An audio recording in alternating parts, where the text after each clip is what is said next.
Hi everyone, कैसे हो आप सब। तो चलिए आज मैं आप सबके लिए एक्सप्लेन करने जा रही हूँ फ्लैश सीजन 7 का एपिसोड नंबर 13।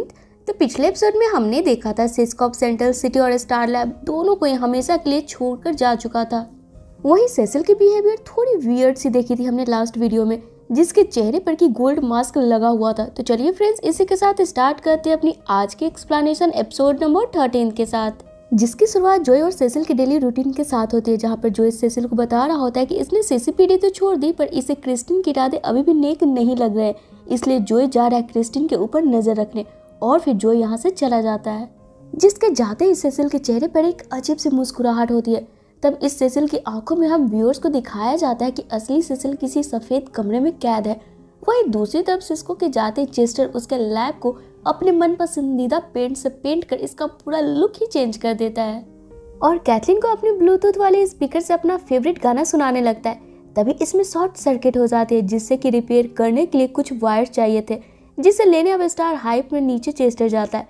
तभी इसे यहाँ पर किसी की होने की आहट मिलती है, जिसे जब फॉलो कर चेस्टर आगे बढ़ता है।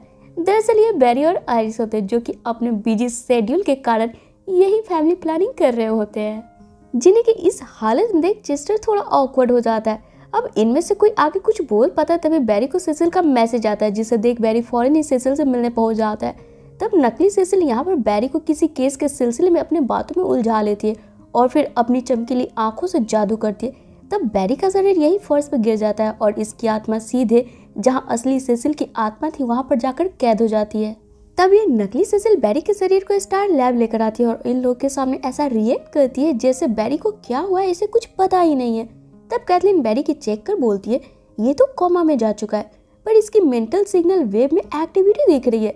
इसका मतलब ये है कि पिछली बार की तरह वापस से ये किसी के माइंड में जाकर फंस चुका है। तब चेस्टर यहाँ सेसिल को अपनी पावर से बैरी के इमोशन को चेक करने बोलता है कि आखिर बैरी के दिमाग में अभी किस तरीके की इमोशन चल रही है। तब नकली सेसिल यहाँ झूठा नाटक करते हुए इन्हें बताते हैं कि बैरी इस वक्त एक अंधेरे कमरे में है, इसके सामने एक चमकीली मास्क रखी हुई है। अब ये सुन इस चमकीली मास्क वाले शख्स को ढूंढने के लिए चेस्टर सिस्को वाली फाइल को ओपन करता है, जिसमें रोगर हाइडेन नाम के शख्स ने सेम मास्क पहनकर कुछ वक्त पहले खूब तबाही मचाई थी। दरअसल ये गोल्ड मास्क एक जादुई एविल मास्क है, जो भी इसे पहनता है ये मास्क उसे कंट्रोल करने लगती है। इसलिए जब इस गोल्ड मास्क को पिछली बार जब्त किया गया था, इसे म्यूजियम में रखवा दिया गया था, जिसकी नीलामी सरकार कल करने वाली है, क्योंकि बहुत लोग इस गोल्ड मास्क में नकारात्मक शक्ति है मानने को तैयार ही नहीं है, क्योंकि आखिरी बार इस गोल्ड मास्क को एक साइको किलर के पास जब्त किया गया था। अब ये सुन चेस्टर कैथलीन को बताता है अगर सेसिल ने इस मास्क को बैरी के माइंड में देखा है तो ये सच में इसी मास्क की वजह से बैरी वहाँ पर कैद होगा। इसलिए बैरी को छुड़ाने के लिए हमें उस गोल्ड मास्क को आज रात ही चुराना पड़ेगा म्यूजियम से। तब ये सारी बातें नकली सेसिल मुस्कुराते हुए सुन रही होती है, जैसे मानो वो यही इन लोगों से करवाना चाहती है। आगे चेस्टर सिस्को से फोन पर बात कर किसी एक्सपीरियंस चोर का नंबर मांगता है। तब सिस्को इनके मदद के लिए सू को कॉल कर स्टार लैब भेजता है, जहां ये लोग म्यूजियम में घुसने की प्लानिंग करते हुए सेसिल को अपने साथ चलने बोलते हैं।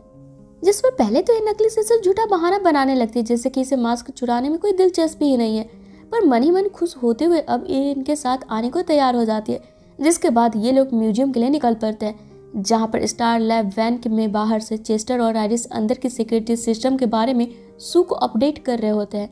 तब इधर सू छत की सेलिंग को अब तोड़ते हुए म्यूजियम के अंदर इंटर कर यहाँ लगे लेजर लाइट से बड़े ही शार्प तरीके से बेली डांस करते हुए पार करती है। वैसे सच बोलूं ना फ्रेंड्स, तो ये सीन ना बहुत ही जबरदस्त थी आज के एपिसोड में। वही इन लेजर लाइट्स को पार कर सू इसके कनेक्शन को ऑफ कर देती है।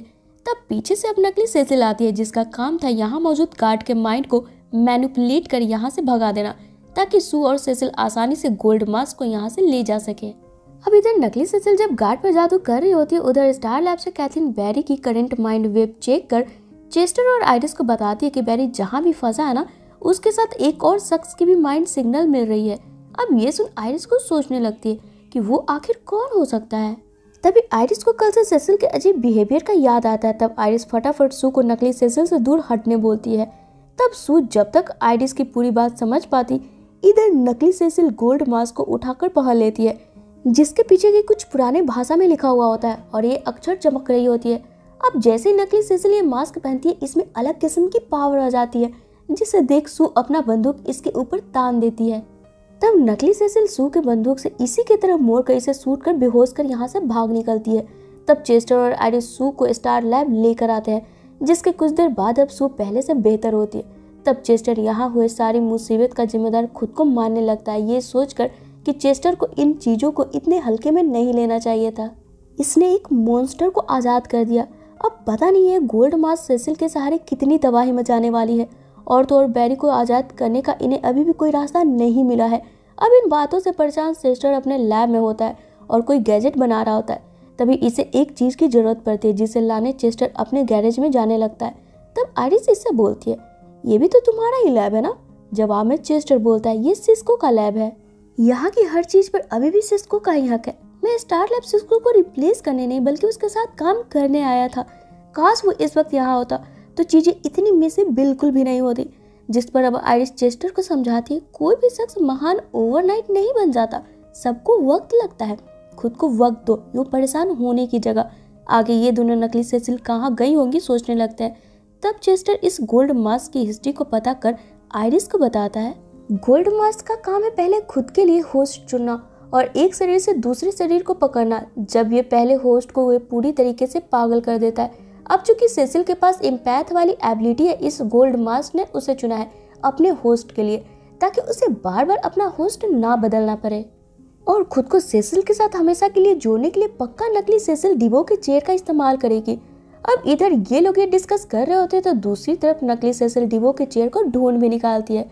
वहीं अब दूसरी तरफ अब सफेद कमरा में हम बैरी और असली सेसिल को देखते हैं, जहाँ सेसिल बैरी को बताती है जिस दिन से लाइटनिंग की वजह से सेसिल बेहोश हुई थी ना, उसी दिन से सेसिल यहाँ फंस गई है और ये कौन सी जगह है इनमें दोनों में से किसी को कुछ पता नहीं है।